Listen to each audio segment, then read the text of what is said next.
Hello, a very good evening to everyone.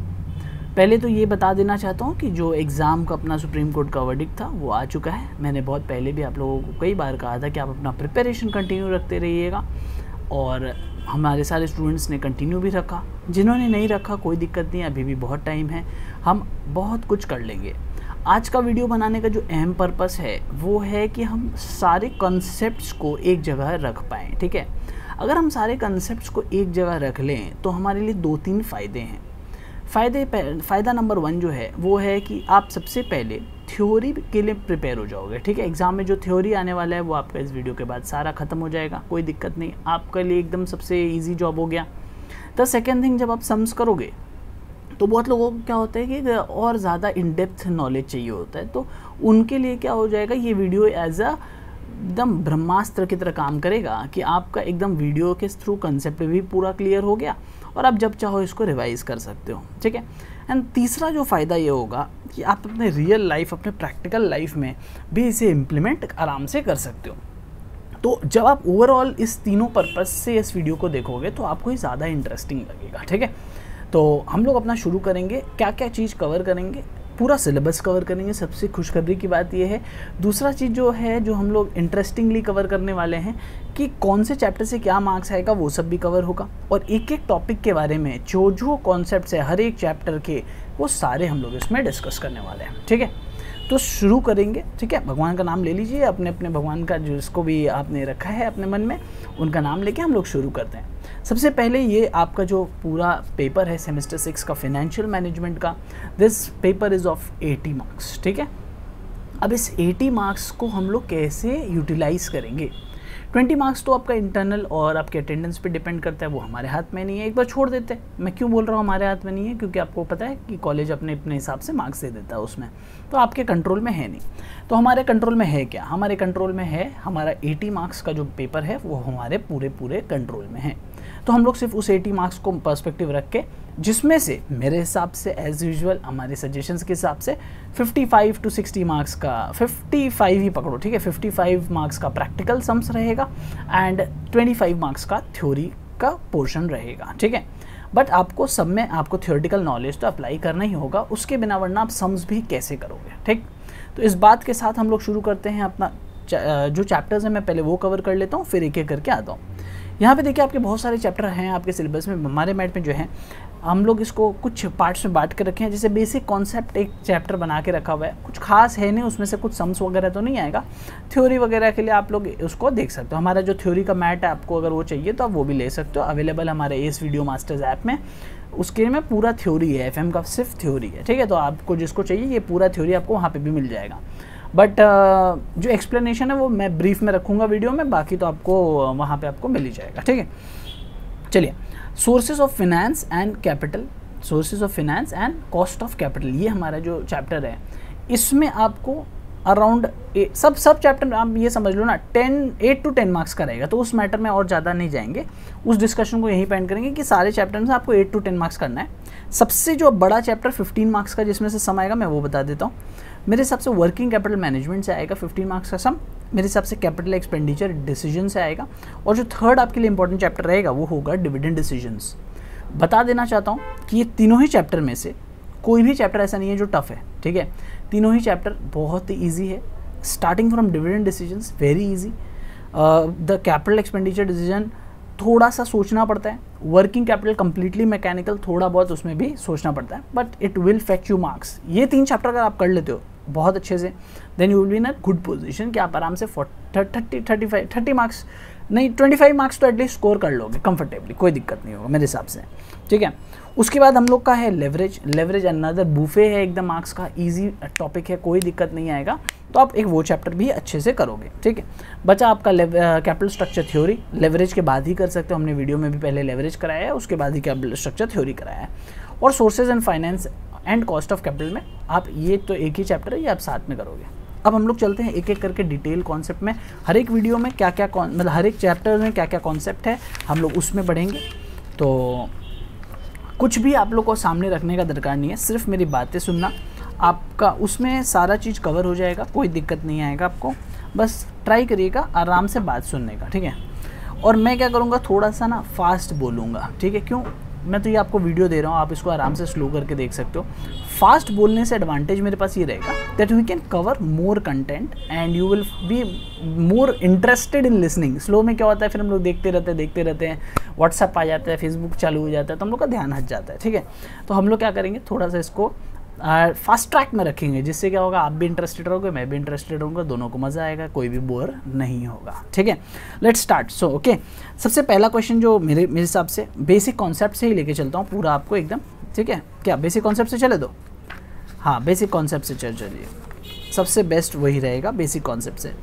देखिए, पहला जो क्वेश्चन है वेल्थ मैक्सिमाइज, अच्छा इसको सजेशन की तरह टुक टुक टुक करके लिखना मत, ठीक है, कि यही सर आएगा सजेशन। ये मेरा सजेशन नहीं है, मैं पहले ही बता दे रहा हूँ। सजेशन जो आता है वो अपना स्टूडेंटों के लिए स्पेसिफिकली आ ही जाएगा।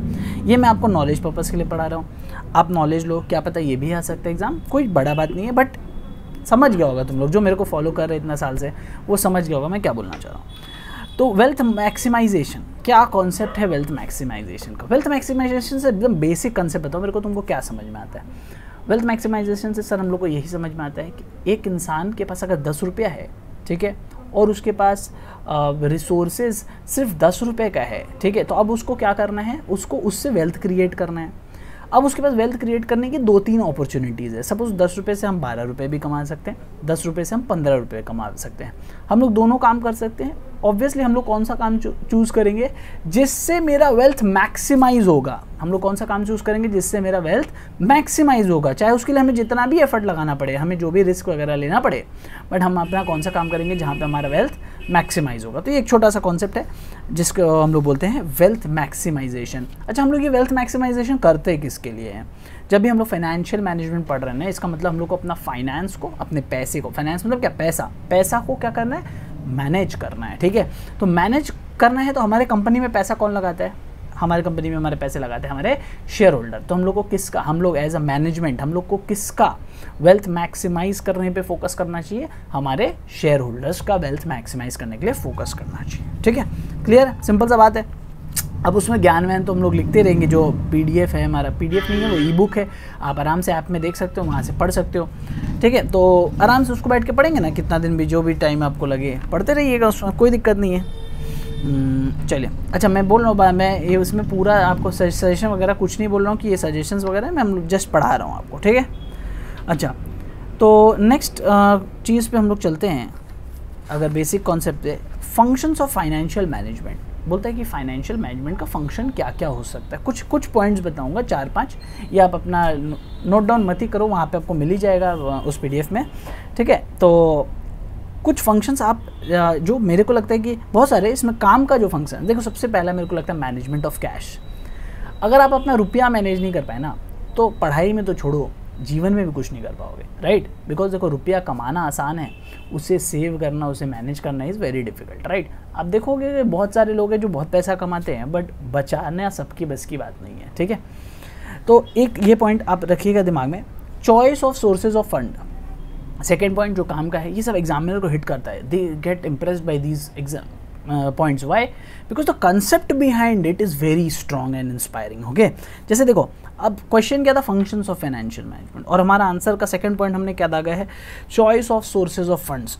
Choice of sources of fund मतलब क्या, मैं चॉइस कर रहा हूँ कि मैं कौन सा सोर्स से पैसा मंगाऊंगा बिजनेस में। क्या मतलब, मेरे पास बहुत सारे ऑप्शन है सर, पैसा मंगाने के मेरे पास क्या क्या ऑप्शन है, मैं लोन ले सकता हूँ, मैं इक्विटी शेयर इशू कर सकता हूँ, मैं प्रेफरेंस शेयर इशू कर सकता हूँ, डिपेंड करता है मेरे बिजनेस का कैसा मेरे को प्रोग्रेस अपॉर्चुनिटी लग रहा है सामने। डिपेंडिंग अपॉन दैट मैं अपना सोर्स ऑफ फंड चूज़ करूँगा। अच्छा, मैं कौन सा सोर्स ऑफ फंड चूज़ करूँगा, अब मैं अंदर का बता रहा हूँ कि अंदर क्या लिखना है, कौन सा सोर्स ऑफ फंड चूज़ करूँगा। सर, हम वही सोर्स ऑफ फंड यूज़ करेंगे जहाँ पे हमें क्या हो, सबसे कम कॉस्ट लगे, सबसे कम कॉस्ट। अगर मेरा लोन का इंटरेस्ट रेट, जैसे अभी कोरोना काल का समय चल रहा है, तो इसमें सारे बैंक ने इंटरेस्ट रेट अपने क्या किए हैं, कम कर दिए।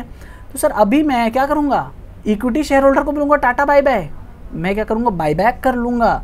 मैंने जो शेयर इशू किया था मैं उनसे बायबैक कर लूँगा, मेरे को पैसे ना चाहिए, मैं उनसे अपना शेयर बायबैक कर लूँगा, और मैं जो पैसा चाहिए वो मैं लोन से उठा लूँगा, ठीक है। लोन वाला इंटरेस्ट रेट तो एकदम कम चल रहा है, मेरे को 10-11% में इंटरेस्ट में लोन मिल जा रहा है, क्यों मैं बैठ के इक्विटी शेयर होल्डर को डिविडेंड बांटूँ इतना भर भर के, ठीक है। तो सोर्सेज ऑफ फंड जो आप चूज़ करते हो उस पर आपको बहुत ध्यान रखना चाहिए। ओके, अब अपना डिपेंडेंस है, जिसको जैसा सोर्स ऑफ फंड चाहिए। फिर डिटरमाइनिंग द कैपिटल स्ट्रक्चर, ये भी बहुत मस्त पॉइंट है। आप भी अपना चाय कॉफ़ी वगैरह रेडी रखना और पीते रहना, पढ़ते रहना, कोई दिक्कत नहीं है। डिटरमाइनिंग द सोर्सेज और determining the capital structure. Now what is capital structure? देखो हर एक चैप्टर का नाम भी आ रहा है, ठीक है। आप देख रहे हो मैं ऐसा पॉइंट्स करा रहा हूँ जिसमें आपका हर एक चैप्टर का नाम भी आ जा रहा है। बोलो कैसे? मैनेजमेंट ऑफ कैश किससे रिलेटेड है? Working capital. जो सोर्सेज ऑफ फंड्स किससे रिलेटेड है? सोर्स ऑफ फंड्स और कॉस्ट ऑफ कैपिटल वाला चैप्टर से। डिटरमाइनिंग कैपिटल स्ट्रक्चर किससे रिलेटेड है? कैपिटल स्ट्रक्चर के चैप्टर से। तो आपको इसी तरह कनेक्ट करके पढ़ना है ताकि आपका कनेक्शन भी बना रहे। कैपिटल स्ट्रक्चर का मतलब क्या हुआ सर? कैपिटल स्ट्रक्चर मतलब ये हो गया कि मेरे पास कैपिटल रेज करने का बिजनेस में कैपिटल लाने के बहुत सारे रास्ते होते हैं, राइट। जैसे डेट डिवेंचर्स इशू करके मैं ला सकता हूँ, मैं इक्विटी शेयर्स इशू करके ला सकता हूँ, मैं प्रेफरेंस शेयर इशू करके ला सकता हूँ, मैं लोन लेके ला सकता हूँ, ठीक है, बैंक लोन लेके ला सकता हूँ। तो मैंने 4 तो आपको ऐसे ही बता दिए। सपोज ये आपके पास 4 ठो फंड्स है। अब what do you mean by capital structure? मेरे पास सपोज मेरे को 100 रुपया चाहिए, एग्जाम्पल है 100 करोड़ भी हो सकता है, तो 100 करोड़ रुपया चाहिए, ठीक है। तो 100 करोड़ जो होगा उसका कंपोनेंट क्या होगा? कंपोनेंट मतलब उसमें सर डेट कितना होगा, उसमें सर इक्विटी कितना होगा। सपोज मैंने 25 करोड़ इक्विटी मंगाया, 10 करोड़ डेट मंगा लिया, 10 करोड़ लोन मंगा लिया, प्रेफरेंस शेयर मंगा लिया 30 करोड़ और बाकी बैलेंस अपना जो भी सोर्स से ले लिया, ठीक है। तो अपना जो भी अपने ये जो डिवीजन किया ना, इसी को बोलते हैं कैपिटल का स्ट्रक्चर। मतलब जो हमारे पास कैपिटल है सर उसका स्ट्रक्चर क्या है, आपने कैसे कैसे इसको लिया है, basically the components of the sources. Okay, clear? Okay, perfect. तो बेसिकली यही सब रहे हैं, ठीक है। तो आप इसको लिखोगे अच्छे से, याद रखना एग्जाम के लिए भी। नेक्स्ट कॉन्सेप्ट जो मैं कवर करूंगा इसमें वो है छोटा सा एक 2 मार्क्स 5 मार्क्स के लिए क्वेश्चन कवर कर रहा हूँ, चीफ फाइनेंशियल ऑफिसर, ठीक है। Now what do you mean by chief financial officer? Sir हमारा चीफ फाइनेंशियल ऑफिसर का मतलब क्या होता है? कंपनी का, ठीक है, कंपनी का जो फिनेंस का करता धरता होता है। क्या? कंपनी का फिनेंस का जो करता धरता होता है उसे हम क्या बोलते हैं? Chief financial officer. आप बोलोगे सर क्या कैश का करता धरता का बात हो रहा है क्या? नहीं सर, उसे बोलते हैं कैशियर। एक सीएफओ को एक कैशियर से मत मिला दीजिएगा, ठीक है। कैश का करता धरता को हम लोग क्या बोलते हैं? कैशियर। उसी तरह जिस तरह हम अपना कंपनी का फाइनेंस मैनेज करने के लिए जिसको देते हैं, he is our chief financial officer. तो आप इस बात को ध्यान में रखिएगा, जब भी आप आंसर लिखोगे ये सब चीज़ आपके माइंड में होना चाहिए। अगर ये माइंड में है तो आप लोग तो लंबा लंबा लिखना है तो आपको एक्सपर्ट हो ही आप लोग, कोई दिक्कत है नहीं। आइए हम लोग नेक्स्ट क्वेश्चन पे चलेंगे।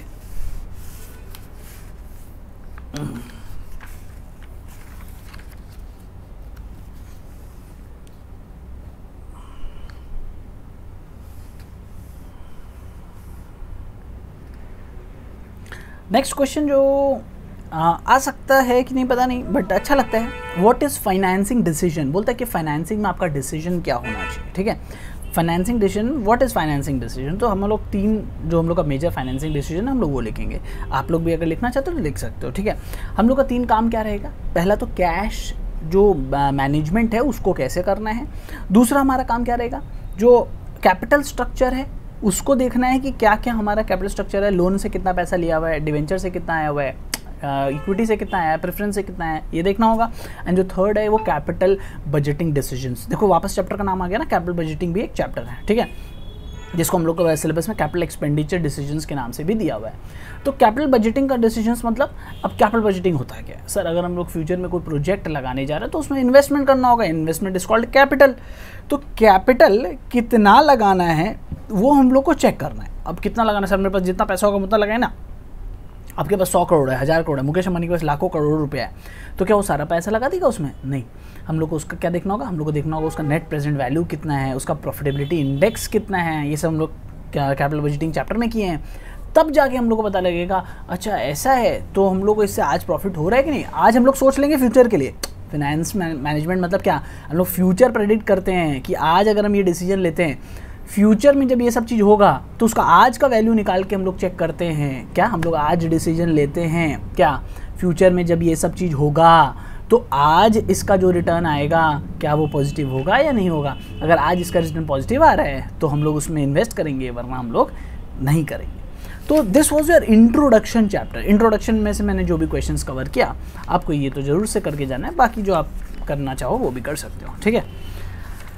Okay, so this was your introduction chapter. अब मैं चलता हूँ बेसिक कॉन्सेप्ट्स में, ठीक है, बेसिक कॉन्सेप्ट्स। चलो, आप लोग इतना मेहनत से वीडियो कर रहे हो तो एक क्वेश्चन आपको दे देता हूँ जो एग्ज़ाम में आएगा, ठीक है। पहले से बता रहा हूँ तो थैंक यू जरूर से बोलना। क्वेश्चन का नाम लिखो, what is time value of money.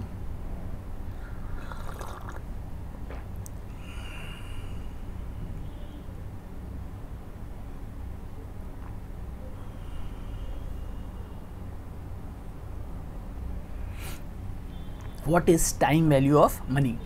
अब देखो, टाइम वैल्यू ऑफ मनी का कॉन्सेप्ट क्या है। मनी तो सब जानते हो, मनी रुपया। 100 रुपया मेरे पास आज पड़ा हुआ है, क्या वही 100 रुपया का वैल्यू आज से 5 साल बाद 100 रुपया रहेगा? येस और no, I don't know what will be the value, but it will not be remaining 100। क्या, ये सोच के देखो, आज से सोच, अरे 50 साल पहले चले जाओ या 10 साल पहले चले जाओ, क्या 10 साल पहले जो 100 रुपया था, क्या आज उसका वैल्यू 100 रुपया है? सोचो ना, नहीं हो सकता ना कभी।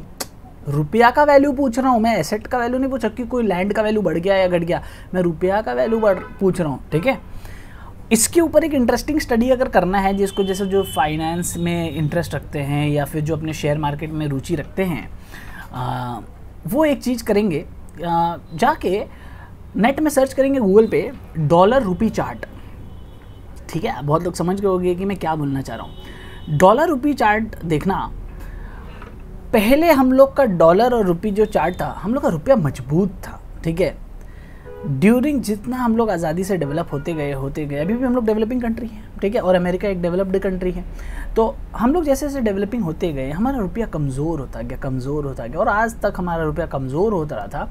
78 रुपीज़ तक की हाई हमने बनाया था, ठीक है, 78-9 की हाई बनाया था हम लोग।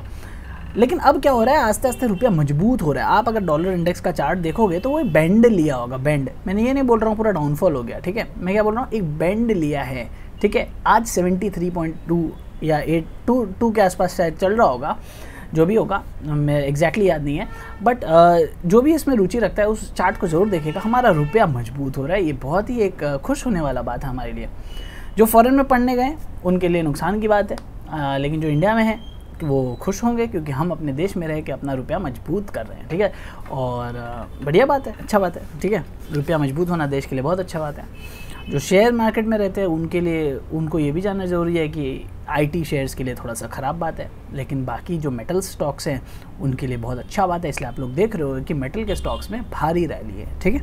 अच्छा, जो पढ़ाई करो ना, financial management is almost related to your finance and how do you manage the finance.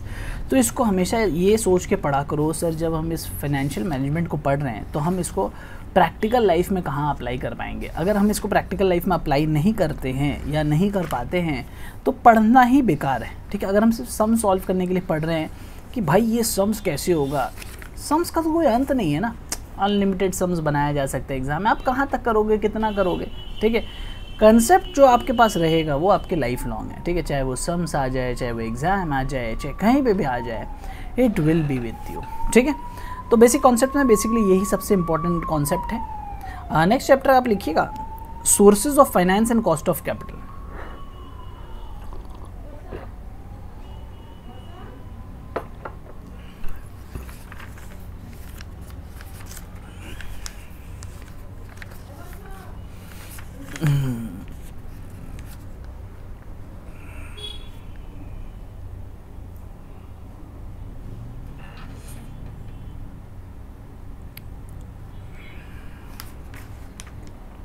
चले, sources of finance and cost of capital.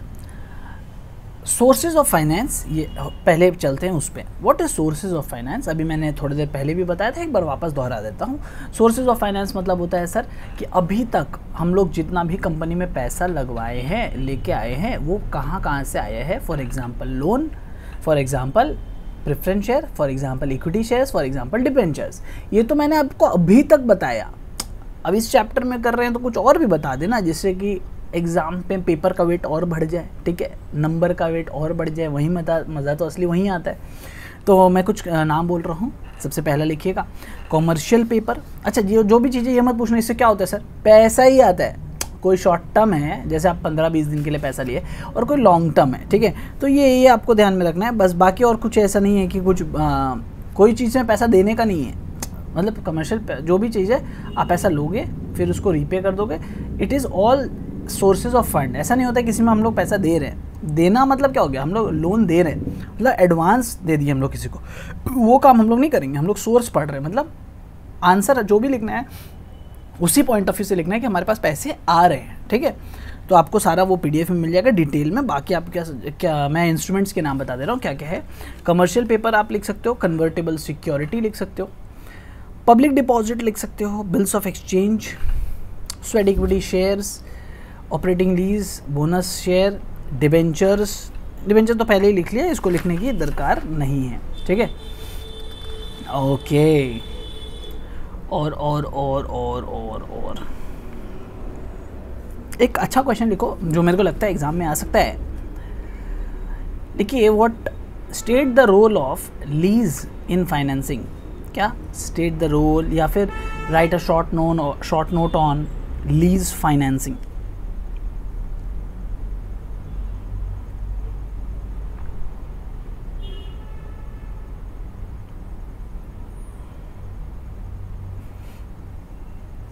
ठीक है, लिख लिया। Okay, now what is lease financing. Lease financing क्या होता है। अब देखो, हम लोग अपने पास कोई एसेट है, अब उसको मोनेटाइज करना है। कैसे कर सकते हैं, दो तरीका है हमारे पास। या तो हम उसे बेच डालें, आज के आज बेच डालें, किसी को भी XYZ किसी को भी बेच डालें, हमारे पास पैसा आ गया, उसको हम लोग बोलते हैं सेल।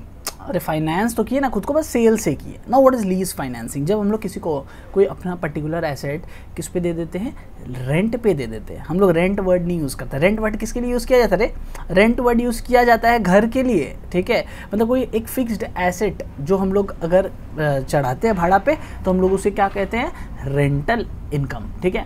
बट वहीं अगर हम किसी मूवेबल प्रॉपर्टी को लगाते हैं भाड़े पे, तो हम उसे क्या कहेंगे, लीज फाइनेंसिंग, ठीक है। लीज फाइनेंसिंग में क्या क्या चीज़ किया जाता है, मशीनरी कर सकते हो, फर्नीचर कर सकते हो, कुछ भी कर सकते हो। हम लोग जिस भी चीज़, जो भी मूवेबल प्रॉपर्टी को अगर हम लोग भाड़े पे लगाते हैं, तो उसे हम लोग क्या कहेंगे, lease financing.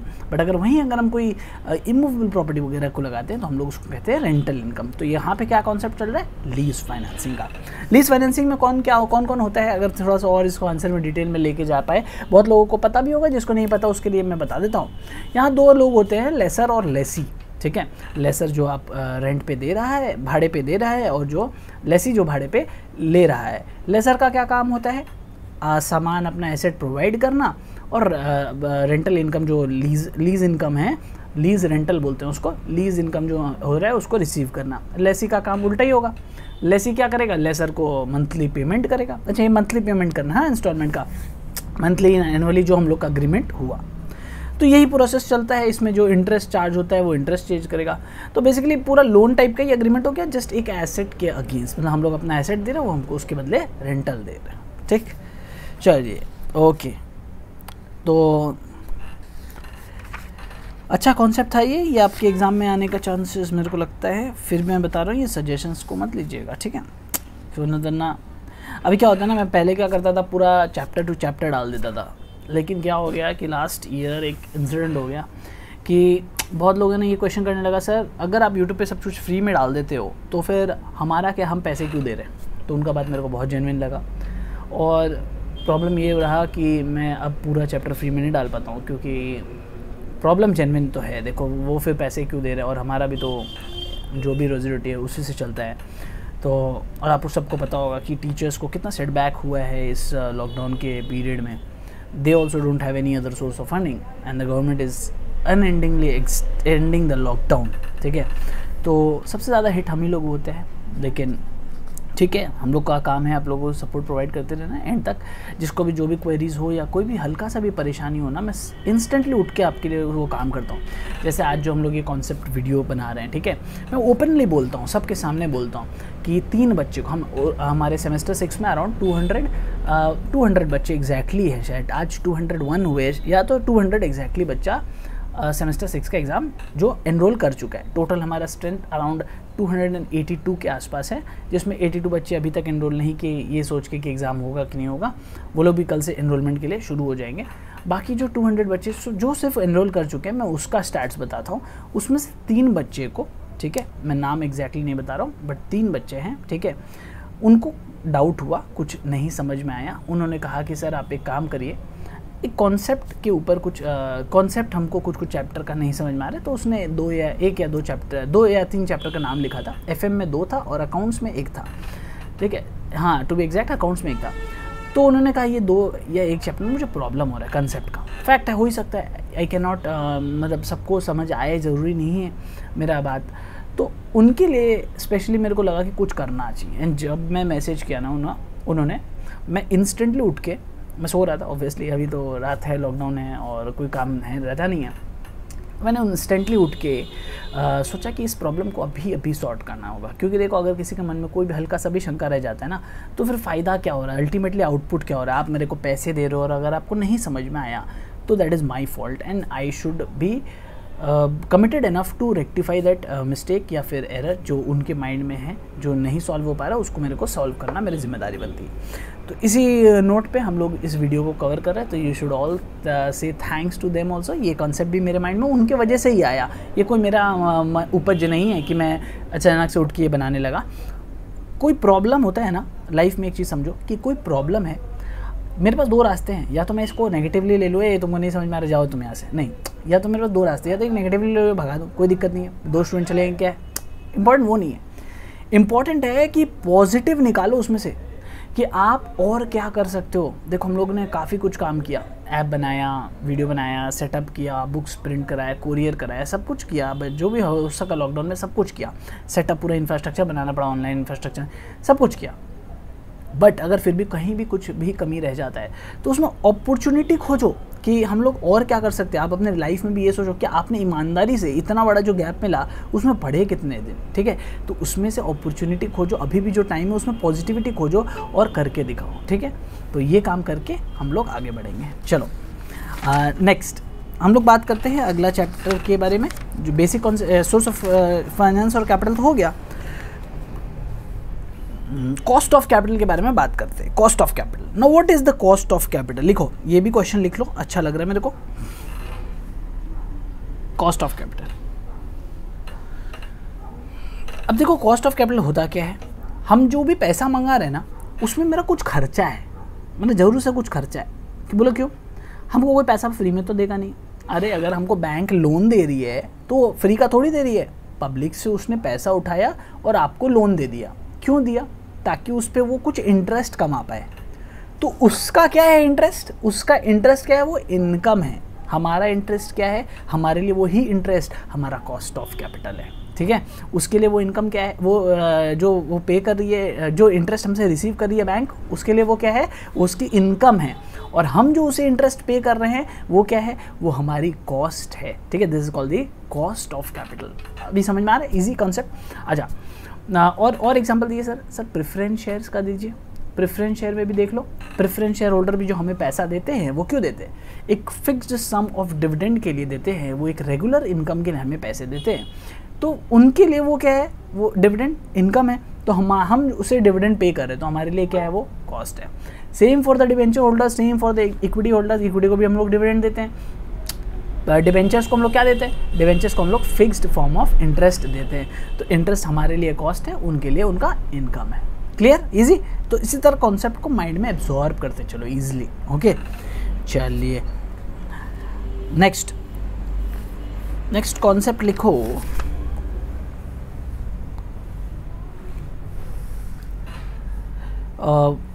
explain the factors that influence the cost of capital. Explain the factors that influence the cost of capital. Explain the factors that influence the cost of capital. अब देखो 2 टाइप के फैक्टर्स होते हैं जो cost of capital को influence करते हैं। एक कंट्रोलेबल फैक्टर, मतलब जो फैक्टर हमारे कंट्रोल में, हम कंट्रोल कर सकते हैं उसको, हम अपना कॉस्ट को खुद कंट्रोल कर सकते हैं, ऐसा फैक्टर्स है। कैसे बोलो तो, हम अपना कैपिटल स्ट्रक्चर चेंज कर दिए, हम क्या किए, हम अपना डेट हटा दिए, लोन हटा दिए, शेयर्स रखे, हम अपना डिवेंचर हटा दिए, शेयर्स रखे, हम पूरा अपना पोर्टफोलियो जो है सिर्फ पैसा इक्विटी से मंगाए, जीरो डेट फ्री कंपनी बना दी है, मतलब किसी से लोन नहीं लेने का है, तो हमको क्या है, ब्याज का खर्चा नहीं हुआ, मेरा कॉस्ट ऑफ कैपिटल मेरे कंट्रोल में। बट देखो क्या होता है, हम मजबूर हैं, हमको लोन लेना ही पड़ेगा, मेरे बिजनेस में कोई और पैसा लगाना नहीं चाहता है तो मेरे को बैंक से लोन लेना पड़ेगा। अब यही जो लोन लेने का जो प्रॉब्लम है, ये मेरा अनकंट्रोलेबल फैक्टर बन गया। कैसे बोलो?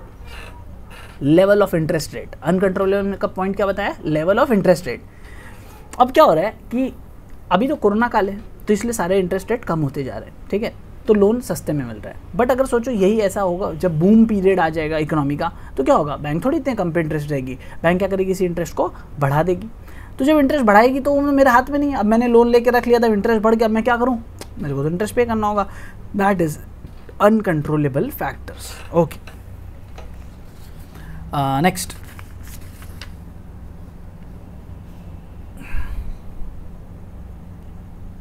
अच्छा एक कॉन्सेप्ट है रिटेन्ड अर्निंग्स, ठीक है। रिटेन्ड अर्निंग्स का कॉस्ट क्या होता है और इक्विटी का कॉस्ट क्या होता है। आप लोग एक लाइन में लिख लो, एक लाइन लिखो,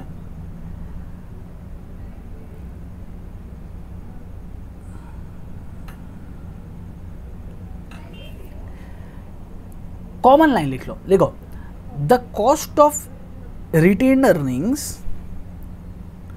is equals to the cost of equity.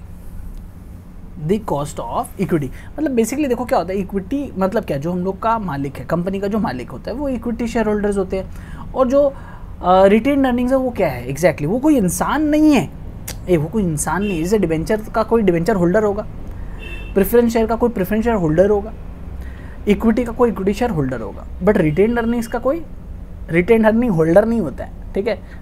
वो पैसे किसके हैं, अल्टीमेटली जो पैसा है, कंपनी जब डिसॉल्व बंद हो जाएगा, वाइंड अप हो जाएगा, तो वो पैसे किसको मिलेंगे, वो इक्विटी शेयर होल्डर को ही मिलेंगे। इसीलिए उस डिबेंचर होल्डर को तो नहीं देंगे ना, उसका तो इंटरेस्ट का हम लोग का कमिटमेंट है, बैंक लोन का भी इंटरेस्ट का कमिटमेंट है, प्रेफरेंस शेयर्स का डिविडेंड का कमिटमेंट है। हमारा जो पैसा बचता है वो अल्टीमेटली जाना किसको है, वो जाना है इक्विटी शेयर होल्डर को। तो इसलिए जो कॉस्ट हम लोग इक्विटी का रहता है, वही कॉस्ट हम लोग रिटेन्ड अर्निंग्स का सम बनाते वक्त भी ये ध्यान रखना, हर जगह यही होता है कि ई इक्वल्स टू जो के आर, हम लोग रिटेन्ड अर्निंग्स को के आर से डिनोट करते हैं, तो के आर इक्वल्स टू के। तो मतलब क्या, जो कॉस्ट इक्विटी को देंगे वही कॉस्ट आपको रिटेन्ड अर्निंग्स को भी देना है। क्लियर है बात? Okay great. Cost of capital के लिए थ्योरी में इतना ही था। आइए नेक्स्ट चलते हैं। अच्छा एक कंसेप्ट है weighted average cost of capital, बहुत लोगों को कन्फ्यूजन होता है, पता नहीं क्यों बट होता है। तो weighted average cost of capital को भी एक बार बात समझ लेते हैं।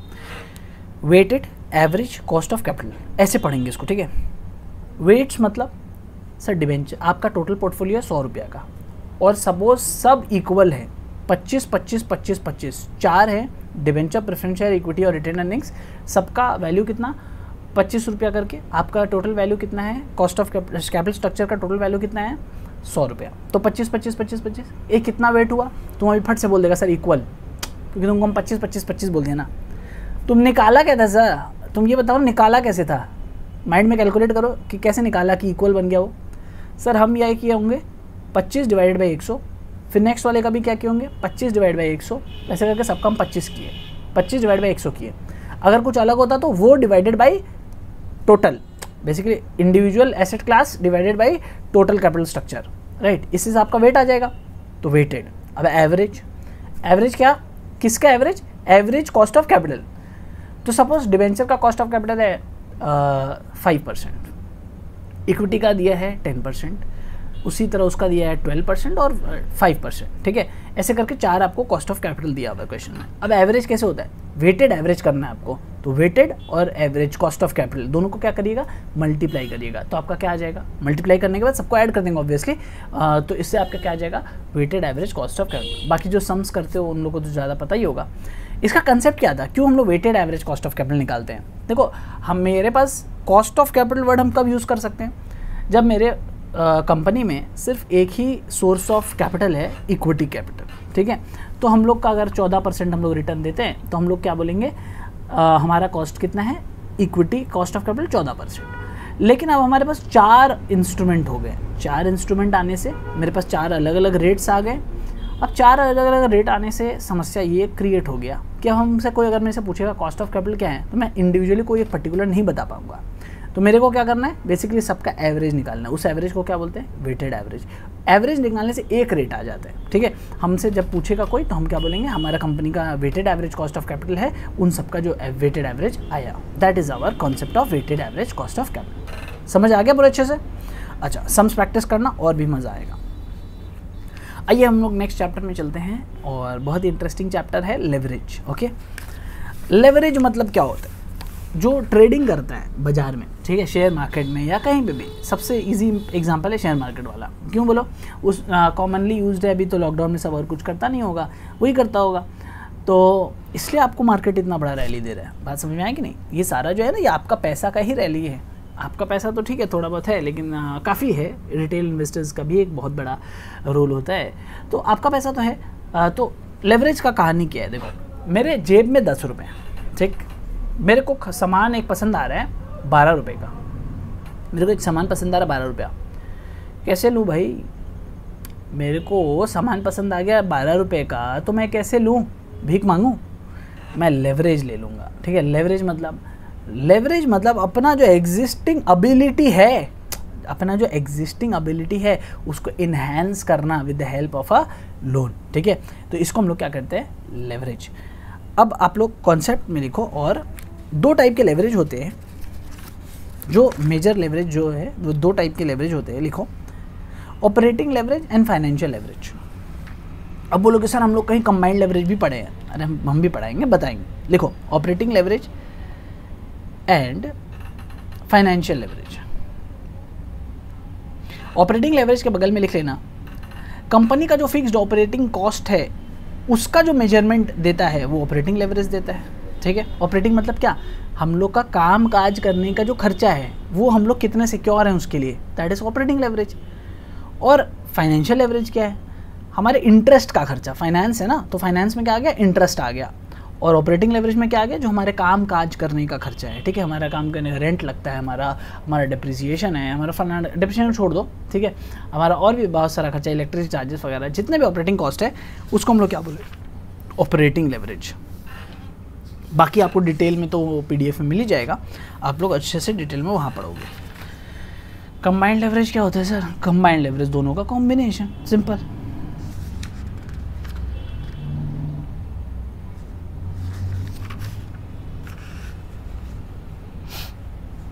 ठीक, तो इन शॉर्ट अगर हम कंबाइंड लेवरेज को लिखे, एक लाइन में कंबाइंड लेवरेज लिख लो।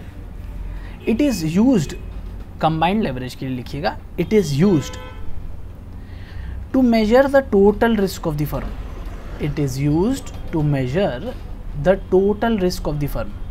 लिखिएगा कंबाइंड लेवरेज में, it is used to measure the total risk of the firm. 2 प्रकार के रिस्क होते हैं, ठीक है, ऑपरेटिंग वाले रिस्क और फाइनेंशियल वाले रिस्क। तो लिख लीजिएगा, that is operating risk and financial risk. Operating risk and financial risk. अब ऑपरेटिंग रिस्क में क्या होता है? हमारे फिक्स्ड कॉस्ट का रिस्क होता है, और फाइनेंशियल रिस्क में क्या होगा? हमारे इंटरेस्ट का रिस्क होगा। कनेक्ट कर पा रहे हो? पहले हम लोग पढ़े ऑपरेटिंग लेवरेज, फिर हम लोग पढ़े फाइनेंशियल लेवरेज, फिर हम लोग पढ़े कंबाइंड लेवरेज, ठीक है। यही है पूरे लेवरेज चैप्टर में, और क्या है लेवरेज चैप्टर में, ठीक है। ईजी, बहुत ईजी, मैंने बोला ना बहुत ईजी है, कुछ भी का झमेला वाला चीज़ नहीं है। ऑपरेटिंग लेवरेज में कौन सा कामकाजी खर्चा आता है? फिक्स्ड वाला, ठीक है। तो सर जो रेकरिंग वाला होता है वो कहाँ आता है? वर्किंग कैपिटल लेवरेज, ठीक है। Working capital day to day activities के लिए जो खर्चा लगता है, मेरा रॉ मटेरियल का खर्चा है, working capital leverage. Okay okay sir, okay.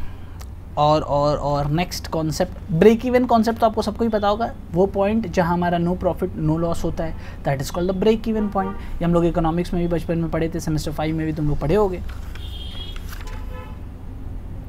Next, margin of safety आपको पता है? मार्जिन ऑफ सेफ्टी अगर जिसको नहीं पता वो भी सुन लो वापस से। ब्रेक इवन पॉइंट वो पॉइंट होता है जहाँ पे मेरा नो प्रॉफिट और नो लॉस होता है। तो सर मार्जिन ऑफ सेफ्टी क्या हो गया? जस्ट उसके ऊपर, अरे उसके ऊपर 1 रुपया भी मेरा मार्जिन ऑफ सेफ्टी है। मतलब अगर हम ब्रेक इवन पॉइंट है मेरा, अगर 100 यूनिट बेचने से मेरा नो प्रॉफिट नो लॉस आ जाता है, तो 101 यूनिट बेचे तो मेरा मार्जिन ऑफ सेफ्टी कितना हुआ? 101 नहीं, 1, ठीक है। जो एडिशनल जो हम लोग सेफ्टी जो हम लोग को मिल रहा है, that is called the margin of safety. एक लाइन में लिखोगे तो उसका डेफिनेशन लिख लो मार्जिन ऑफ सेफ्टी का। ब्रेक इवन तो समझ में आएगा, point where there is no profit no loss, ठीक है।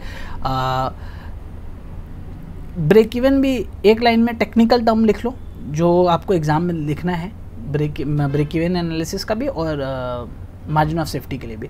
पहले आप ब्रेक इवन एनालिसिस के लिए डायस देखिए एक लाइन में लिख लो, टेक्निकल वाला काम जो आपको एग्जाम में हिट करना है, ये मिस नहीं होना चाहिए।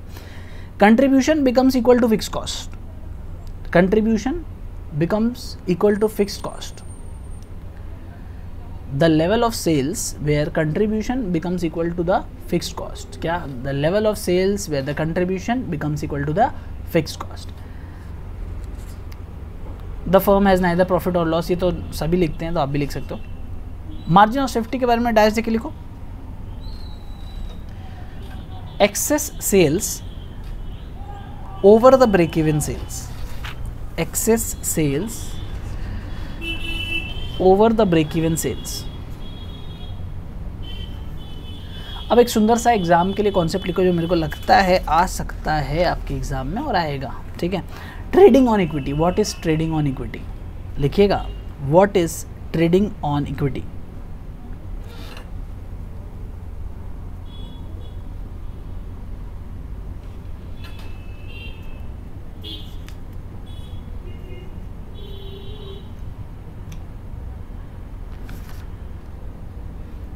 पहले एक लाइन लिखाता हूँ, फिर उसके बाद उसको एक्सप्लेन करता हूँ जो आपके पेपर में होना चाहिए, ठीक है।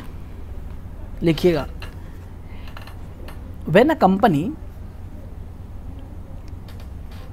incurs new debt, DEBT, when a company incurs new debt, debt क्या हो गया? एग्जाम्पल लोन, डिबेंचर, बॉन्ड्स, जिससे भी हम लोग पैसा लिए, हम लोग अगर कुछ नया पैसा लेते हैं, to acquire assets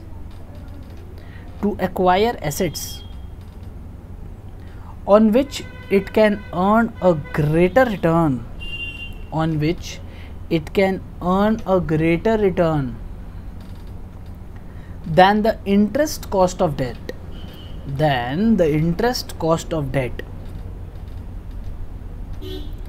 is called trading on equity,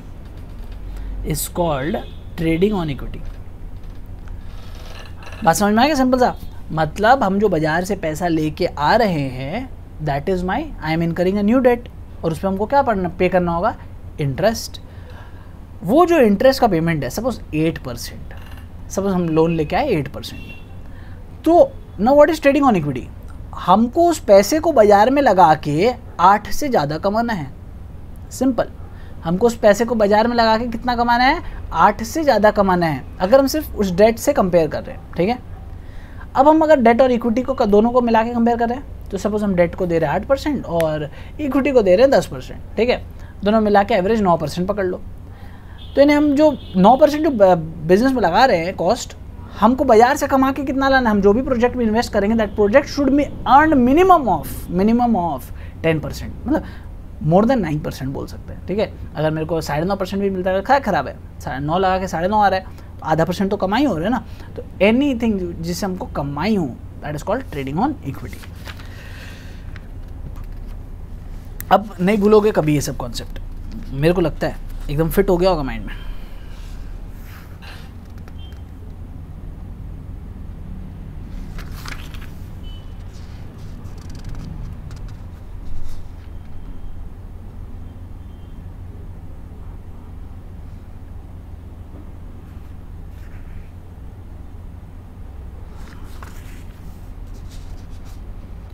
अच्छा, जब मैं बोल रहा हूँ, लिख रहा हूँ, ये सब तो ठीक है, बट हमेशा PDF देखना, उसमें जो टेक्निकली आंसर्स लिखा हुआ है एग्ज़ाम में ज़्यादा सजा के वो लिखोगे तो ज़्यादा काम आएगा। ये सब तो जस्ट ओवरव्यू के लिए है, ठीक है। कंसेप्ट भी समझ में आ रहा है, सम्स बनाने में भी हेल्प होगा, एग्री, बट जो टेक्निकल वर्ड्स है उस लिखना उसमें से ज़रूर, ठीक है। अब तो ये जो टाइम बचा है इसको तो यूटिलाइज़ कर लो, वरना और क्या करोगे, ठीक है। अब ये भी टाइम अगर ऐसे निकल गया तो कोई फ़ायदा नहीं होगा। चलो हम लोग नेक्स्ट चैप्टर में बढ़ते हैं। कैपिटल स्ट्रक्चर में तो कुछ खास है नहीं, वर्किंग कैपिटल मैनेजमेंट, ठीक है। Working capital management, capital structure में कुछ भी नहीं है, थ्योरी कुछ खास है नहीं। कैपिटल स्ट्रक्चर तो 10 बार समझा दिया कि क्या होता है कैपिटल स्ट्रक्चर। जो हम लोग का कैपिटल स्ट्रक्चर था, जैसे 100 रुपये अगर टोटल है हमारे बिजनेस में, तो डेट कितना लिया, प्रेफरेंस कितना लिया, इक्विटी कितना लिया, लोन कितना लिया, तो that is the structure capital का। तो वो 10 बार समझा के और फ़ायदा नहीं है। अब लिखो working capital management, purely practical chapter. इसमें मैं सिर्फ वर्किंग कैपिटल समझाऊंगा तुमको और एक क्वेश्चन समझाऊंगा, दोनों क्वेश्चन में एक क्वेश्चन एग्जाम में आ जाएगा, ठीक है। लिखिए, सबसे पहले मैं बताता हूँ working capital, what do you mean by working capital. ये जो पहला क्वेश्चन रहेगा, what do you mean by working capital. अब सोचो खाली खुद कि तुम एक धंधा चला रहे हो, बिजनेस चला रहे हो, आपको एक बिज़नेस चलाने के लिए क्या चाहिए, पैसे चाहिए, बट ऑब्वियस है, ठीक है। तो उस पैसे जो चाहिए उसको कमाओगे कैसे? सर हम पैसे जो चाहिए उसको कमाने के लिए हमें कुछ लगाना पड़ेगा। वो लगाने में दो टाइप के खर्चे आते हैं, एक फिक्स्ड कॉस्ट, ठीक है, जो वन टाइम लगता है, जैसे महीना का एंड में महीना का स्टार्टिंग में लग गया, एंड में लग गया, जैसा तुम्हारा एग्रीमेंट है अपना मालिक से, तो रेंट हो गया जो महीने का स्टार्टिंग में लग गया, या फिक्स्ड एकदम, उसका कोई चेंजेस नहीं होगा, हर महीना आपको देना ही है। दूसरा होता है वर्किंग कैपिटल, जो आपको day to day activities meet करने में काम आता है। मतलब आज अगर आपको माल बनाना है तो आपको लगेगा, सपोज एक आप खाने का बिज़नेस पकड़ लो, आपको सपोज एक डिश बनाना है आज, तो लड़की लोग को खाने का ज़्यादा से समझ में आता होगा, तो आपको क्या लगेगा, उसका सब्जी लगेगा, उसका रॉ मटेरियल, जितने भी इंग्रेडिएंट्स हैं वो सारे लगेंगे, that is your raw material. अब रॉ मटेरियल का तो ऐसा नहीं है ना आज ले आए तो उसके बाद सीधा एक महीना बाद, नहीं, वो तो आपको हर दिन लाना होगा, that is your working capital needs it.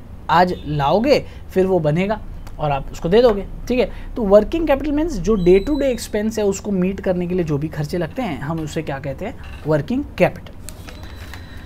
अब जो क्वेश्चन मेरे को लगता है जो एग्जाम में आ सकता है उसका नाम है वर्किंग कैपिटल साइकिल। तो सर ये नहीं आ सकता कि जो अभी हम लोग पढ़े वो आ सकता, उतना ज़्यादा नहीं आ सकता, ठीक है, बट ये वाला जो है ये आएगा हमको ऐसा लगता है। तो लिखो what is working capital cycle. What is working capital cycle, technical line का आंसर है, एक लाइन में लिखा दूंगा, आपका काम बन जाएगा। What is working capital cycle.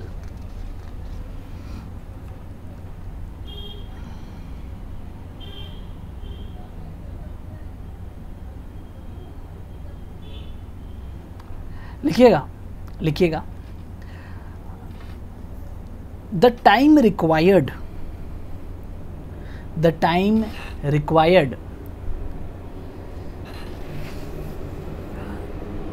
for conversion of cash, the time required for conversion of cash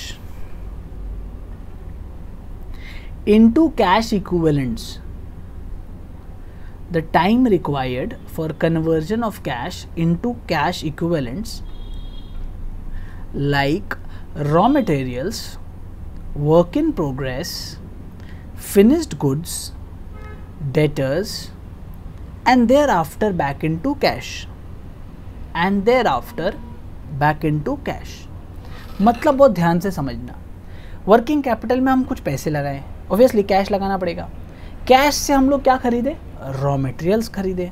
अब वो रॉ मटेरियल्स एकदम नींद से उठा और फिनिश गुड्स बन गया, ऐसा थोड़ी हुआ। वो क्या हुआ, पहले वर्क इन प्रोग्रेस स्टेज में गया, मतलब उसको कटाई छटाई चल रहा है, सपोज प्याज है, धनिया है, सब काट छाट के आप पाव भाजी बना रहे हो, ठीक है, तो आप काट छाट के उसको क्या कर रहे हो, वर्क इन प्रोग्रेस स्टेज में है।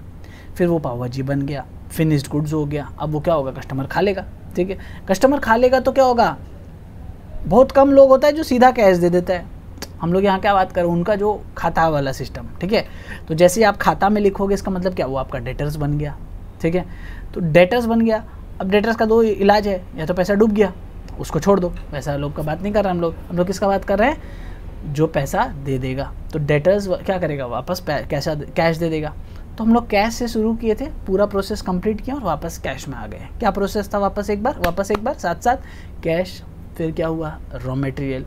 सर रॉ मटेरियल धनिया कटा, प्याज कटा, मतलब WIP से पाव भाजी बना, मैंने फिनिश्ड गुड्स से क्या हुआ, माल बेचे तो पैसा आने का था वो फ्यूचर में आएगा, तो डेटर्स पेमेंट कर दिया तो वो बन गया कैश। तो this completes the process of working capital cycle. Interesting है, मज़ा है, पढ़ो, पढ़ाई बहुत इंटरेस्टिंग है, पता नहीं लोगों को टफ लगता है, ठीक है, ठीक है, टफ लगता है तो क्या कर सकते हैं, लगता है। अब ऐसा क्वेश्चन आ गया, positive working capital, negative working capital, तो क्या लिखेगा, हम डर जाएगा, हमको आंसर नहीं आता है। अरे सर पॉजिटिव वर्किंग कैपिटल मतलब मेरे पास कैश पॉजिटिव में, नेगेटिव वर्किंग कैपिटल मतलब मेरे पास कैश नेगेटिव में, पैसे ही नहीं बचा, ठीक है। कैसे नेगेटिव हो गया सर आपके पास, हम तो आपको दिए थे 100 रुपया, तो आपका नेगेटिव कैसे हो गया, अरे भाई 10 आदमी बोला कि पैसा और 10 दिन बाद देंगे, तो नेगेटिव हो जाएगा। मेरे को पैसा अगर 30 दिन में आने को है और वो हमको बोलने लगेगा 10 दिन बाद दे देंगे, तो हम कैसे खरीदेंगे अगला दिन सामान? तो मेरा नेगेटिव वर्किंग कैपिटल हो जाएगा। ठीक है, ओके ओके ओके। एक क्वेश्चन है पीडीएफ में, उसका आंसर मिल जाएगा। क्वेश्चन बहुत सरल है, factors affecting the working capital. Factors affecting the working capital, पूरा सम बनाने में ये कॉन्सेप्ट काम आता है। जैसे क्या होगा, फैक्टर्स क्या क्या फैक्टर्स अफेक्ट करेगा। रॉ मटेरियल स्टेज में रॉ मटेरियल को आप बहुत ज़्यादा दिन तक स्टोर करते हो तो ऑब्वियसली आपको ज़्यादा पैसा लगेगा, वरना डेली माल स्टोर करना पड़ेगा ना, तो उतना स्टोर करने के लिए पैसे लगेंगे। फिर हो गया सप्लायर हमको कितना क्रेडिट देता है। अगर सप्लायर हमको बोलता है नहीं सारा माल 1 महीना के अंदर पेमेंट करना होगा, तो मेरा वर्किंग कैपिटल ज़्यादा लगेगा। अगर वहीं सप्लायर बोलता है हमको आराम से पैसा देना भाई, कोई दिक्कत नहीं है, 3 महीना में देना, तो मेरे को वर्किंग कैपिटल कम लगेगा, मेरे को उसको पेमेंट नहीं करना है ना जल्दी, तो मेरे को कम लगेगा। फिर डेटर्स को हम लोग जितना टाइम अलाउ करते हैं, कम टाइम अलाउ करेंगे तो क्या वर्किंग कैपिटल कम लगेगा, ज़्यादा टाइम हम लोग अलाउ करेंगे तो ज़्यादा वर्किंग कैपिटल लगेगा। इसी तरह पीरियड है,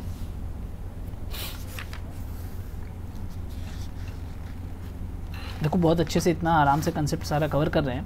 एग्जाम में गुड़ करके मत आना, ठीक है? मेरे को पूरा मार्क्स चाहिए, फुल मार्क्स। ये आपका आखिरी सेमेस्टर है, आखिरी पंच फाड़ के दो एकदम, ठीक है?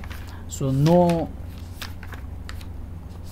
फालतू बात कि ब्लैंक हो गया, नहीं समझ में आया, हाँ ये सब बकवास बात नहीं।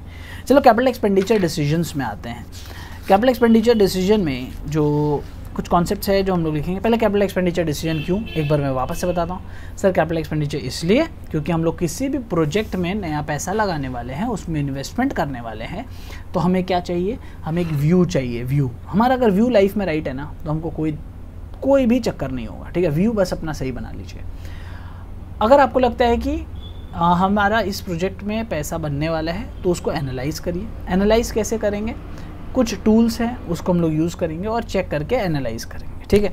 तो उनके बारे में हम लोग डिस्कस करेंगे। जो पहला टूल है और बहुत ही कारगर टूल है, उसको हम लोग बोलते हैं नेट प्रेजेंट वैल्यू। इसके ऊपर मैंने यूट्यूब पे एक वीडियो पे सम का वीडियो भी है, प्लेलिस्ट में देखोगे, 3rd ईयर या सेमेस्टर 6 का, उसमें वीडियो में आपको मिलेगा।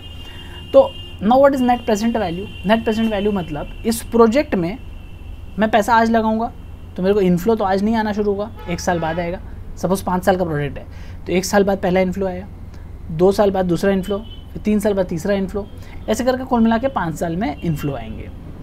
तो मेरे को क्या, मैं 5 साल वेट करूं प्रोजेक्ट में पैसा लगाने के लिए? जब हो जाएगा ऐसा तो नहीं हो सकता, मेरे को तो आज ही लगाना पड़ेगा। तो मैं क्या करूंगा, जो 5 साल में जो इन्फ्लोज आने वाले हैं ना फ्यूचर में, उनको मैं प्रेजेंट वैल्यू में लेके आऊँगा। डिस्काउंटिंग फैक्टर यूज़ करके हम लोग क्या करते हैं, उसको प्रेजेंट वैल्यू पे लेके आते हैं। मतलब तुम आने वाले हो 5 साल बाद, लेकिन हम तुमको क्या करेंगे, आज 5 साल पहले लेके आएंगे। तुम आने वाले कब हो, सारे इन्फ्लोज आने वाले हैं 5 साल बाद, लेकिन हम लोग क्या करेंगे, डिस्काउंटिंग फैक्टर का इस्तेमाल करके उसको वैल्यू को आज के डेट पे लाएंगे। वो सारे जो आज के डेट पे आ गए ना, वहाँ से सब्सट्रैक्ट करेंगे आज जो पैसा लगाया। सपोज हम लोग ये एक्सपेक्ट कर रहे थे कि मेरा इन्फ्लोज कुल मिला के डिस्काउंट होने के बाद 5 लाख आएगा, और मेरा आउटफ्लो उसमें लगा है 4 लाख, तो मेरा पॉजिटिव वैल्यू हो गया ना, 5 आएगा और 4 मेरा जा रहा है आज, तो यानी 1 लाख रुपए हमारा नेट प्रेजेंट वैल्यू हो गया। This is the simple concept. फिर और बोलो तो पे बैक पीरियड। व्हाट इज पे बैक पीरियड? पे बैक पीरियड का मतलब ये होता है कि मैंने जो वो 4 लाख लगाया है ना, प्रॉफिट लॉस नहीं, मेरा वो 4 लाख कब आ जाएगा, क्या समझा? मैंने 4 लाख लगाया है, तो मेरा 4 लाख कितने टाइम में आएगा, that is called the pay back period. So for example, मैंने आज 4 लाख रुपये लगाया, फर्स्ट ईयर का मेरा इन्फ्लो है 0, ठीक। सेकेंड ईयर का इन्फ्लो है 3 लाख, थर्ड ईयर का इन्फ्लो है 50,000, फोर्थ ईयर का इन्फ्लो है 1 लाख। अब यहाँ मज़ा आएगा। तो यानी पहला ईयर में 0 आया, तो मेरा पे बैक पीरियड कितने टाइम में पैसा आया, 0। सेकेंड ईयर में मेरा कितना आया, मैंने बोला था 3 लाख बोला था, तो 0 + 3 लाख कितना हो गया, 3 लाख। तो 2 साल के अंत तक बेसिकली हम लोग क्यूमुलेटिव चलेंगे, 2 साल के अंत तक मेरा कितना पैसा आया, 3 लाख। थर्ड ईयर में कितना पैसा आया था सर, 50,000। तो 0 + 3 लाख + 50,000 कितना हो गया, 3,50,000। यानी अभी भी पूरा पैसा नहीं आया। फोर्थ ईयर में मेरा कितना पैसा आया, 1 लाख। तो हम क्या बोले, मेरा पे बैक पीरियड 4 ईयर्स है, 4 ईयर्स में तो 4.5 लाख आ गया ना, 3.5 अभी तक आ चुका था और 1 लाख आया 4th ईयर में, तो 4.5 लाख आ गया। बट हमको क्या निकालना है, पे बैक पीरियड, मतलब क्या एग्जैक्ट कितने दिन में आया मेरा पैसा, मेरे को वो निकालना है। तो इसका एक फॉर्मूला है, उससे हम लोग निकाल लेते हैं। बट आपको ये समझ में आ गया होगा कि कुछ ज़्यादा फ्रॉम 3 ईयर्स बट कुछ कम फ्रॉम 4 ईयर, इतने में पैसा आया। 3 साल कुछ महीना लगा मेरे पैसा आने में, पूरा 4 महीना नहीं, पूरा 4 साल नहीं लगा, क्योंकि पूरा 4 साल में तो 4.5 लाख आ गया, नहीं 3 साल कुछ महीना मेरे को लगा लाने में पूरा 4 लाख रुपया। ठीक, कैलकुलेशन वगैरह तो हम लोग सब में करते ही हैं। ये 2 कॉन्सेप्ट मेरे को लगा काम का है जो बताना चाहिए आपको।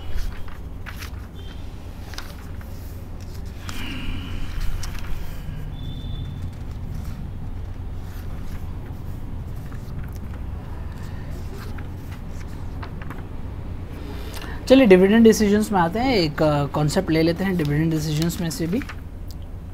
डिविडेंड डिसीजन देखो चैप्टर ना बहुत ही इंपॉर्टेंट और इंटरेस्टिंग चैप्टर भी है आपका। आई don't know what is dividend decision. जब हम लोग पूरा धंधा कर लिए, लास्ट चैप्टर इसको मैं मानता हूँ कराता हूँ फर्स्ट में क्योंकि ईजी है। जब हम लोग पूरा धंधा वगैरह कर लिए तो अब हम कंपनी का क्या हक बनता है कि जो शेयर होल्डर्स आपके बिज़नेस में पैसा लगाया था उसको पैसा मिलना चाहिए, क्योंकि वो देखिए बिज़नेस में पैसा क्यों लगाया, ताकि उसके कुछ कमाई हो सके। अब वो हर साल आपसे एक्सपेक्ट करता है कि आप उसको थोड़े थोड़े कुछ पैसे दो। ठीक है, शेयर होल्डर पैसा क्यों लगाता है, या तो उसका पैसा का वैल्यू बढ़ जाए।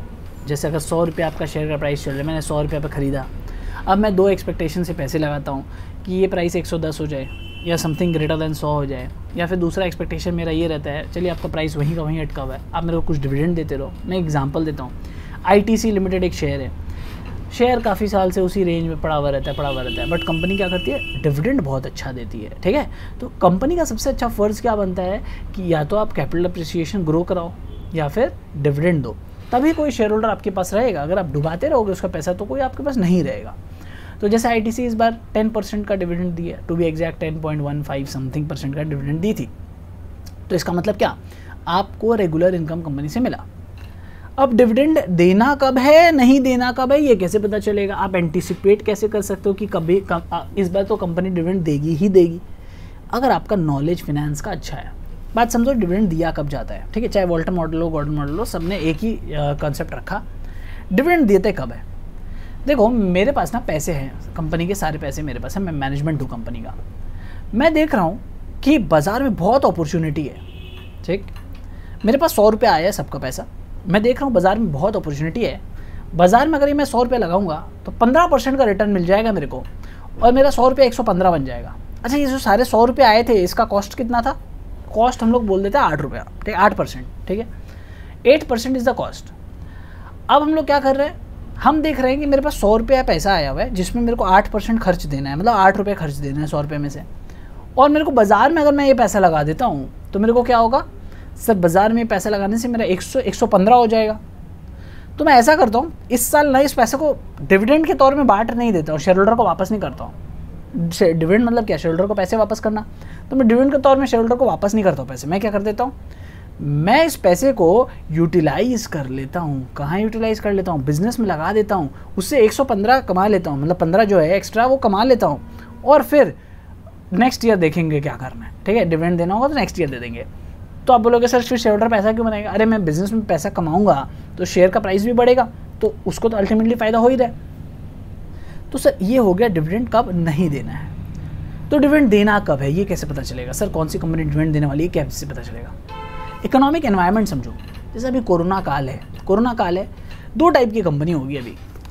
एक जिसके पास कोई अपॉर्चुनिटीज़ नहीं होंगी ज़्यादा। ठीक है, जैसे काफ़ी सारी कंपनी जैसे ITC भी है। ITC को देखो, अब सिगरेट बिज़नेस उसका मेजर बिज़नेस था। ठीक है, उसके बाद होटल्स बिज़नेस था। अभी FMCG में ITC बहुत ज़्यादा आगे पार्टिसिपेट कर रहा है, बट अभी तक एग्जिस्टिंगली क्या था, उसका सिगरेट बिज़नेस मेजर था। तो अब लॉकडाउन में तो कोई सिगरेट खास पी नहीं रहा है, वैसे पी रहा होगा जो भी पी रहा होगा जिसको पीना है, बट ऐसे बिज़नेस इफेक्ट हो गया। तो कंपनी के पास अपॉर्चुनिटी नहीं दिख रहा है कि अगर इस पैसा को हम बाज़ार में लगाएं तो हमको कुछ एक्स्ट्रा मिलेगा, कंपनी को ऐसा नहीं दिखता है। ठीक है, तो कंपनी क्या करेगा, कंपनी बोलेगा बेकार इस पैसा को लगा के बाज़ार में कोई फ़ायदा नहीं है। ठीक है, लॉस ही हो जाएगा मेरे को। तो इससे अच्छा क्या करते हैं, इस साल ना इस पैसे को लेके in the form of dividend share holders को बांट देते हैं, ठीक है। In the form of dividend share holders को बांट के नक्की करते हैं। उससे क्या होगा, शेयर होल्डर्स भी खुश, उसको एक रेगुलर इनकम मिलता रहेगा और मेरा कंपनी जो चल रहा है वो तो चलता ही रहेगा, ठीक है। जब फ्यूचर में कुछ अपॉर्चुनिटी होगा देखेंगे, ओके। तो इससे हम लोग क्या डिसाइड कर पाएँ कि डिविडेंड कब देना है, डिविडेंड कब नहीं देना है। तो ये पूरा जो ये लास्ट चैप्टर था हमारा डिविडेंड डिसीजंस, ये पढ़ने के बाद हम लोग का ये पूरा सिलेबस कंप्लीट है। सोचो 1 घंटा मेरे को लगा, शायद उससे भी कम लगा होगा, बीच में अगर 5-7 मिनट का बकवास छोड़ दो तो 1 घंटा अपने को पूरा लगा and the entire FM theory is complete. तो आप सोचो आपके पास कितना टाइम था, उड़ा दिया आप लोग, कोई दिक्कत नहीं है, उड़ा दिए, क्या कर सकते हैं। बट अभी भी आगे बहुत टाइम है, अच्छे से पढ़िए, बहुत मेहनत करिए। और अगर आपको लगता है कि अकाउंट्स का भी मैं कुछ ऐसा समरी टाइप का बनाऊँ तो नीचे कमेंट्स बॉक्स में लिख के बताइएगा। जितने ज़्यादा कमेंट्स होंगे, अगर मेरे को लगता है वी वांट अकाउंट्स समरी या रिकैप ऐसा कुछ लिख के दीजिए तो फिर मैं अकाउंट्स के ऊपर भी ध्यान ज़रूर दूंगा। But sufficient number of comments होना चाहिए, तभी मेरे को पता चलेगा। लाइक भी करिएगा वीडियो को तो मेरे को पता चलेगा कि आपको ये कंसेप्ट अच्छा लगा कि नहीं लगा। फिर मैं उनको थैंक यू भी बोलूँगा जिनकी वजह से मैं ये सारा चीज़ किया, क्योंकि उनको ऐसा लगता था कि उनके लिए भी बहुत ही हेल्पफुल वीडियो रहेगा। तो लाइक्स एंड कमेंट्स करके बताइएगा मेरे को भी अच्छा लगा तो फिर हम लोग अकाउंट्स के बारे में भी कुछ इसी तरह सोचेंगे। क्लासेस जो फेस टू फेस स्टार्ट होने हैं, तो हमारे गवर्नमेंट ऑफ वेस्ट बंगाल के जो चीफ मिनिस्टर हैं ममता बनर्जी, उन्होंने तो कहा है 20 सितंबर तक अभी तक कोई भी एजुकेशन इंस्टीट्यूशन नहीं खुलेंगी, तो हमारे सारे क्लासेस ऑनलाइन चलेंगे हमारे एस वीडियो मास्टर्स ऐप में, और हमारे लैपटॉप की जो ऐप है उसके अंदर ही चलेगा। बहुत ही स्ट्रीम मतलब सीमिंग एकदम मस्त स्ट्रीम होता है, उसमें आपको कोई दिक्कत ही नहीं है। Click and play user interface है, तो मज़ा आएगा उसमें पढ़ने में। व्हाट्सएप नंबर है मेरा 9903503989, जिसको भी इसमें कोई भी क्वेरी है वो उसमें पूछें। और पीडीएफ जो चाहिए था वो पीडीएफ फॉर्म में तो नहीं है, ई बुक फॉर्म में आपको इस वीडियो मास्टर ऐप में हमारा एफएम का थ्योरी वाला पीडीएफ आपको ज़रूर अवेलेबल हो जाएगा, ठीक है। ऑब्वियसली वो फ्री ऑफ कॉस्ट नहीं हो रहता है, हर एक चीज़ का चार्जेस है, क्योंकि सब कुछ फ्री करना, खुद के स्टूडेंट से फिर बोलते हैं कि ये सब फ्री क्यों करके रखें आप, ठीक है। जो पैसे दिए दैट्स फाइन, बट बाकी सब के लिए क्यों फ्री, ठीक है। तो इस चीज़ को थोड़ा सा आपको कंसिडर करना पड़ेगा, उपाय नहीं है।